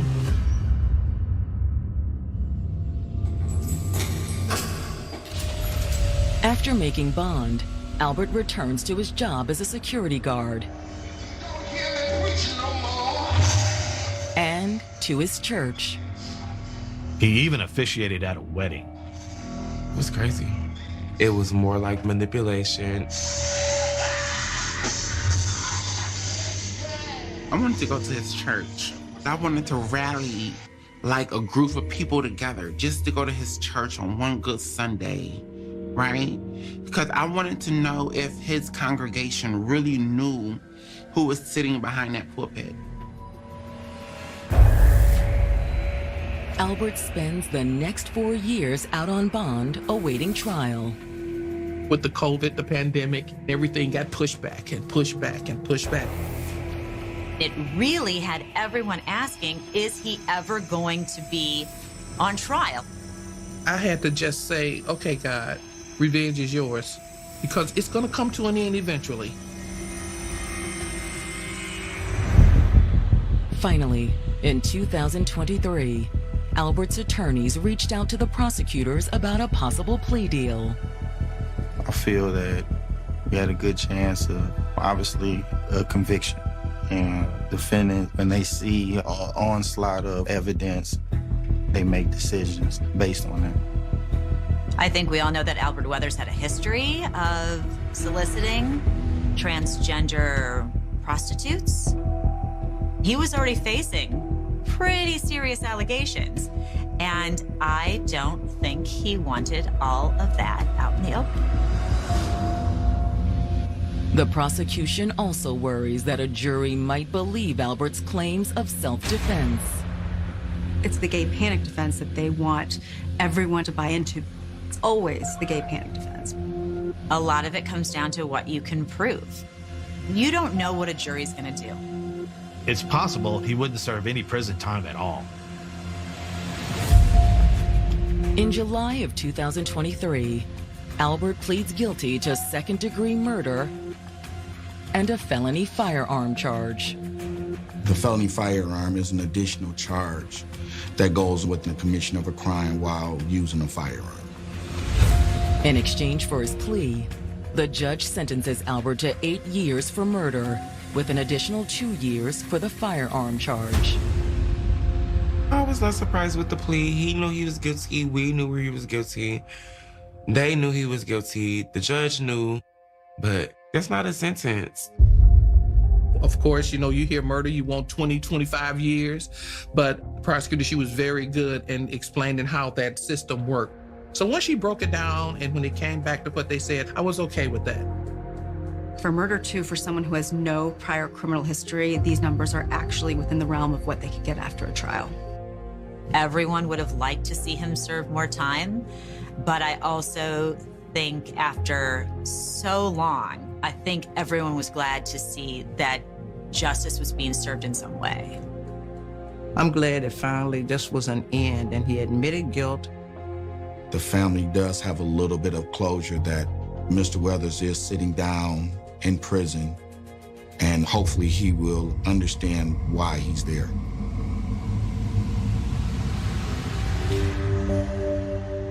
And while that hardly makes up for the loss of Kelly's life, those that loved her are dedicated to ensuring that others don't suffer the same fate.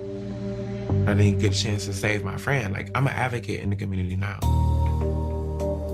What happened to Kelly and what has happened to so many other transgender women of color who find themselves in survival sex work is that they couldn't find work elsewhere. So the lesson for all of us is to just tear down these barriers. Allies, let's create businesses, let's create opportunities. If we all sit at a table, right, we can build.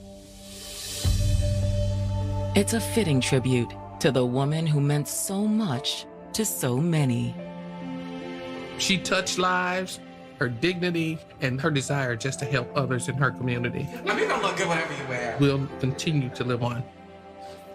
Remember the name Kelly Stowe, and know that she was an inspiration to people